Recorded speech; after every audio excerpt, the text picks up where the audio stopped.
महाराज अपने को दर्शन का लाभ अपने सभी को मिला है और ख़ास करके मालाड की जनता को मिला है। और महाराज के आशीर्वाद से आने वाले समय में भी और अच्छे अच्छे काम होएंगे, ऐसे मैं आपको गर्व से कह सकती हूँ। मालाड की जनता को दिवाली की पूर्व में क्या शुभेच्छा दूँगी? सभी मालाड जनता को सभी को दिवाली की बहुत बहुत शुभकामनाएं देना चाहूँगी मैं। और दिवाली उनको अच्छे से और खुशियाँ से जाए और भगवान से प्रार्थना करती हूँ कि जल्दी से जल्दी ये कोरोना का संकट निकल जाए, ताकि जो व्यापारी वर्ग है और सभी जो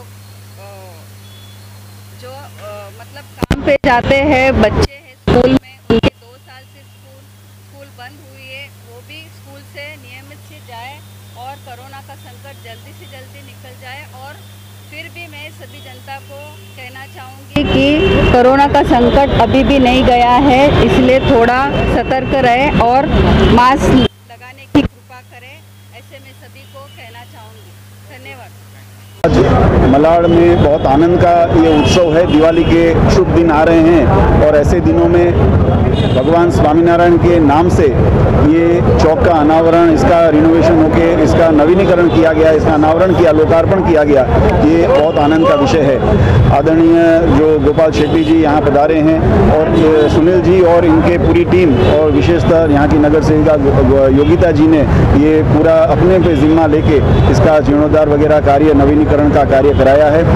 भगवान स्वामीनारायण ने मनुष्य जीवन में उत्थान के बहुत कार्य किए हैं। ये चौक के माध्यम से उसके कार्यों को प्रोत्साहन मिलेगा, वो आदर्शों को प्रोत्साहन मिलेगा और वो परंपरा जीवंत रहेगी। हमारी भारतीय सनातन वैदिक संस्कृति और हमारे विचारधारा में की ये पुष्टि होगी। इसके लिए ये बहुत अच्छा उत्तम कार्य है। सर, आपने कहा तो स्वामीनारायण जी का कितना बड़ा योगदान रहा है, जैसे आपने बताया कि बहुत बड़ा योगदान रहा है, उसके बारे में कहना चाहूँगा, क्या कहना चाहेंगे? मैं बताऊँ, मैं स्वामीनारायण संप्रदाय का देश आ जाएगा। स्वामीनारायण संप्रदाय का विशेष करके हमारे जो युवा वर्ग है, हम लोग कभी सोच भी नहीं सकते हैं कि इंजीनियरिंग किया हुआ लड़का पूरा अपने आप को धर्म के लिए त्याग कर दे हुआ पूरा जीवन स्वामीनारायण संप्रदाय के लिए वो काम करते हैं। आने वाले नई युवा पीढ़ी को देश और धर्म के साथ में कैसा जोड़े, उसके लिए पूरा जीवन भर प्रयास करते रहते हैं। मैं तो बचपन से ही स्वामीनारायण संप्रदाय से प्रभावित हूँ और पार्षद बनकर आज मुझे प्रतिनिधि बनकर 30 साल पूरे हो जाएंगे फरवरी को। और इन 30 सालों में बहुत अनगिनत स्वामीनारायण संप्रदाय के कार्यक्रमों में मैं आते जाते रहता हूँ। मैं वड़ताल गया हूँ, अहमदाबाद गया हूँ, अमेरिका में भी एक बार जाने का मौका मिला था। वहाँ पर भी स्वामीनारायण संप्रदाय ने जो मंदिर बनाया है वो देखने जैसा है। यानी ये संप्रदाय के माध्यम से जो कुछ भी होता है वो नंबर 1 होता है। जो भी बच्चे इनके साथ में जुड़ जाते हैं वो नंबर 1 हो जाते हैं। तो स्वामीनारायण संप्रदाय का बहुत बड़ा देन है इस देश के लिए। नरेंद्र मोदी जी आज जो कुछ भी कर रहे हैं उसमें भी इस संप्रदाय का बहुत बड़ा योगदान है। और ख़ास करके ये चौक का स्वामीनारायण संप्रदाय से नामकरण होने से मैं मानता हूँ कि इस रास्ते से आने जाने वाले हर व्यक्ति को एक बार स्वामीनारायण भगवान को याद करना पड़ेगा।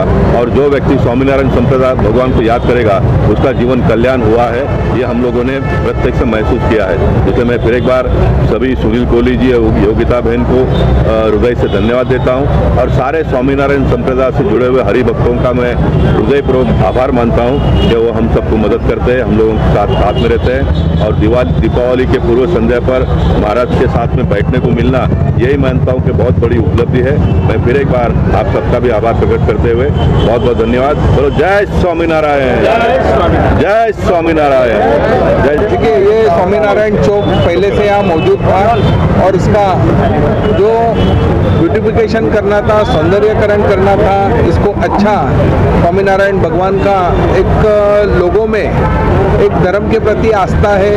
और जो स्वामीनारायण संप्रदाय है पूरे विश्व में अनेकों हजारों मंदिर बनाए हैं और यहाँ से गुजरने वाले हर एक हिंदू धर्म के जब लोग जाएंगे और ये नाम पढ़ेंगे तभी एक बार नारायण को याद करेंगे और उनमें एक श्रद्धा और सबूरी निर्माण होगी। इस तरह हमने उद्दिष्ट से हमने ये पूरा इसका सौंदर्यकरण। लेकिन खास करके 2 दिन से आपका कार्यक्रम है तो राजनीति से कुछ हटके है, तो उसके बारे में किस तरह दिमाग में आता है और किस तरह समाज के साथ चलते हैं? देखिए, जैसा मेरे पत्नी योगिता जी ने उल्लेख किया है, हम इस पूरे सांप्रदायिक से जुड़े हुए हैं। और मेरी माँ से लेके पंढरपुर में जब आषाढ़ी यात्रा रहती है, मेरी माँ वारकरी संप्रदाय से थी और हर बार वहाँ पंढरपुर 15 दिन जाके रहना वो मेरे माँ का कार्यकाल रहा। और आज भी हमारे घर में एकादशी के दिन मेरी पत्नी का पूरी तरह उपवास रहता है और वो इसमें काफ़ी मान्यता रखती है। और ये जो हमारी जो आस्था है ये पहले से ही है। और पिछले दिनों में हमने यहाँ जो काम किए हैं, जैसे आपने देखा होगा आई पाटला देवी का मंदिर है, वहाँ भी हमने ऐसे श्लोक लिखे हैं कि आने जाने वाला लोग पढ़े कि ओम सर्वमंगल मांगल्ये शिवे सर्वार्थ साधिके शरण्ये त्र्यंबके गौरी नारायणी नमस्तुते। ये ऐसा हमने वहाँ श्लोक रखा है ताकि आने वाले जाने वाला हर आदमी जब मंदिर में लाइन में खड़ा रहेगा वो बार बार वो श्लोक बढ़ाएगा तो उसका पुण्य ऑटोमेटिकली बढ़ेगा। कल हमने कोली समाज के वास्तु का निर्माण किया। आने वाले समय में हम वामनराव पेज चौक का पूरा सौंदर्यकरण कर रहे हैं। साथ ही साथ जो गुजराती समाज की जिसमें आस्था है और गरबा का वो स्टैचू वो भी हम लोग निर्माण कर रहे हैं। तो ऐसे अनेक विविध प्रकार के काम हम लोगों के लिए करेंगे। राजनीति में रहने के बाद हमने विकास के काम यहाँ करने की पूरी कोशिश की, 100% कोशिश की। जैसा हमने एसवी रोड के विस्तार का काम, विस्तार की बात की, जो आनंद रोड पूरा स्टेशन से लेके पूरा चिंचोली फाटक तक का जो आनंद रोड का काम है उसका पूरा सर्वे, टोटल स्टेशन सर्वे हुआ है। आने वाले समय में वो भी रोड भी हम ओपन करेंगे।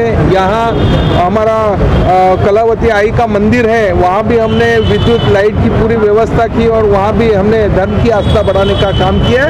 और आने वाले समय में हम राजनीति से जुड़े रहें, नहीं जुड़े रहें, लेकिन ये धर्म के नाम पे हम लोगों को जरूर जुड़ते रहेंगे और लोगों का काम करेंगे।